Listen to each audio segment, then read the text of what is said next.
आप बार बार आप कहते रहे हैं कि मैं चाहता नहीं था, लेकिन यहाँ की जनता ने जिस तरीके से चुनाव लड़ा, जनता आगे आप पीछे रहे, तो जनता के लिए क्या संदेश है? देखिए, जनता के लिए रोशन भाई, जो जनता जो भरोसा की है मेरे ऊपर बलिया की जनता ने, तो आप उस भरोसे को टूटने नहीं दिया जाएगा, उनके विश्वास को कमज़ोर नहीं पड़ने दिया जाएगा। जो चीज़ें हमसे वो लोगों ने अपेक्षा किया है उसको एक एक करके उसको मैं पूरा करूंगा। अच्छा, दूसरा और सवाल है, खासतौर पे आप उत्तर प्रदेश के प्रदेश उपाध्यक्ष हैं, आप पूर्वांचल में प्रदेश में एक नाम है, आपका एक सम्मान है, तो खासतौर पे बलिया में क्या आपकी अंदर से इच्छा थी या फिर पार्टी के निर्देश पर आप आए? देखिए, बलिया में तो मैं 2007 में भी आया था और बलिया में पढ़ा। मैंने बचपन में मेरे मामा जी एमएलए हुआ करते थे। मेरे भी सपना था कि मैं भी कभी एमएलए बनूं और बलिया की जनता ने एमएलए बना करके मेरे उस सपने को साकार कर दिया। खास तौर पर अंतिम सवाल, जीत का श्रेय। देखिए, जीत का श्रेय माननीय मोदी जी और जोगी जी। जो मोदी जी ने जो योजनाएं लागू की, चाहे वो किसानों के लिए हो, चाहे गरीबों के लिए जो अन्न का हो, तो ये जो सीधे सीधे जनता को इसका लाभ मिला और जनता ने जाति और मजहब से ऊपर उठ करके माननीय मोदी और जोगी के लिए मतदान किया। और जोगी जी ने जो 5 वर्षों में जो यहाँ कानून का राज स्थापित किया, लोगों में भरोसा हुआ कि जोगी हैं तो यहाँ पर गुंडागर्दी नहीं होगी, भ्रष्टाचार नहीं होगा, क्योंकि मोदी और जोगी एक ऐसे ब्रांड दुनिया में बन गए हैं कि ये अब अपने लिए नहीं, ये केवल देश और प्रदेश के लिए जीते। बहुत बहुत धन्यवाद। अभी दयाशंकर जी ने कहा कि बलिया की जनता ने जो सम्मान दिया है, उस सम्मान में दयाशंकर खुद उनके मैदान में रहेगा, उनके साथ रहेंगे। और जैसा कई सवालों पे बात हुई दयाशंकर सिंह से, दयाशंकर ने सीधे सिंह ने कहा कि हम 15 साल पहले भी बलिया नगर विधानसभा क्षेत्र से चुनाव लड़े, 2007 में वो चुनाव लड़े, लेकिन सफलता की तरफ नहीं चढ़े। लेकिन 15 साल बाद जब बलिया में वो पुनः चुनाव लड़ने के लिए आए, 2012 में नहीं दिखे, 2017 में नहीं दिखे चुनाव, लेकिन 2022 में जब चुनाव लड़ने आए तो उन्होंने साफ कहा कि ये चुनाव मैं नहीं, जनता लड़ रही है। वास्तव में करीब देखा जा रहा है तो 1 लाख से अधिक मत जो है दयाशंकर सिंह के पक्ष में है। ऐसे में 2017 में जब भारतीय जनता पार्टी यहाँ से चुनाव जीती तो करीब 92,000 वोट मिले थे। ऐसे में वोट की बढ़ोतरी भारतीय जनता पार्टी की तरफ से हुई है। हालांकि प्रत्याशी उस समय त्रिकोणात्मक लड़ाई थी।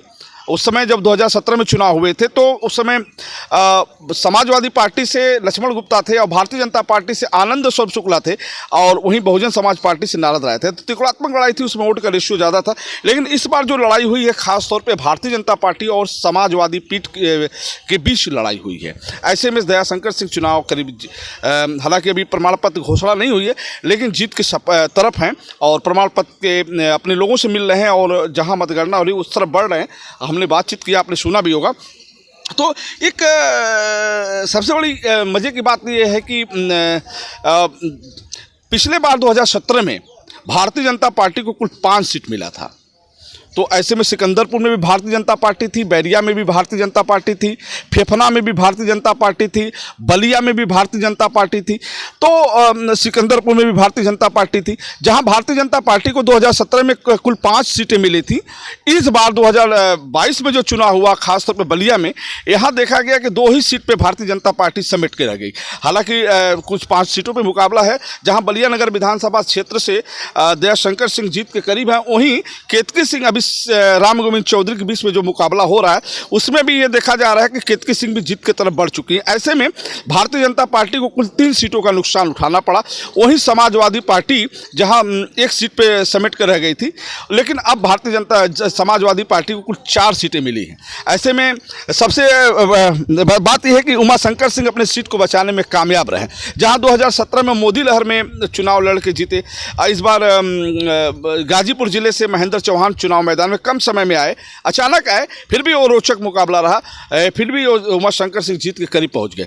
ऐसे में 7 विधानसभा की बात करें तो जहां 2 विधानसभाओं में कमल खिला, 4 विधानसभाओं में साइकिल चली और 1 विधानसभा में हाथी चला। तो ऐसे में देखा जाए बलिया का जो 7 विधानसभा रहा है वो सीटों पे समाजवादी पार्टी, बहुजन समाज पार्टी और भारतीय जनता पार्टी के बीच रहा।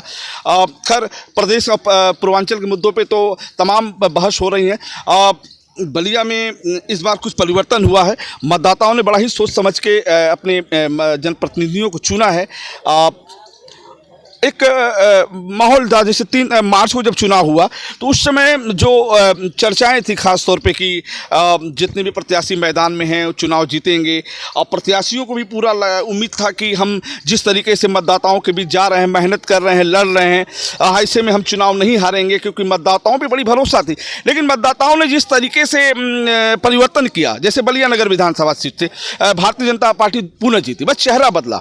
जहां आनंद स्वरूप शुक्ला को भारतीय जनता पार्टी ने यहां से हटा के बैरिया में लड़ाया। बैरिया में तो चुनाव करीब नहीं सफलता की तरफ बढ़ पाए, लेकिन भारतीय जनता पार्टी जहां बलिया नगर विधानसभा क्षेत्र में 2017 में भी भारतीय जनता पार्टी के आनंद स्वरूप शुक्ला चुनाव जीते, अब तो 22 में दयाशंकर सिंह चुनाव जीते हैं। तो बलिया तो बरकरार रहा, लेकिन सिकंदरपुर, बेलथरा, बैरिया, ये कहीं ना कहीं फेफना, ये चारों विधानसभाओं में समाजवादी जो पार्टी के कैंडिडेट हैं वो अपना दबदबा बनाए रहे। ऐसे में भारतीय जनता पार्टी वहाँ डाउन हो गई। तो अब पूर्वांचल में प्रदेश में भारतीय जनता पार्टी का फिगर क्या हो, तो टीवी पे आप तमाम चीज़ों पे देख रहे होंगे। उत्तर प्रदेश में किसकी सरकार बनेगी ये भी आप समझ रहे होंगे। लेकिन बलिया की राजनीति में एक नया परिवर्तन हुआ है कि जहाँ 5 सीटों पे भारतीय जनता पार्टी 2017 में विजयी रही, इस समय 2022 में दो सीटों पे समेट के रह गई। फिर हम बात करेंगे और जगह पे चलेंगे, अंदर भी चलेंगे, बाहर भी चलेंगे। अब तक की खबरों में बस इतना ही, फिर हम आपसे जुड़ेंगे। तब तक के लिए बलिया आजकल आप देखते हैं। नमस्कार।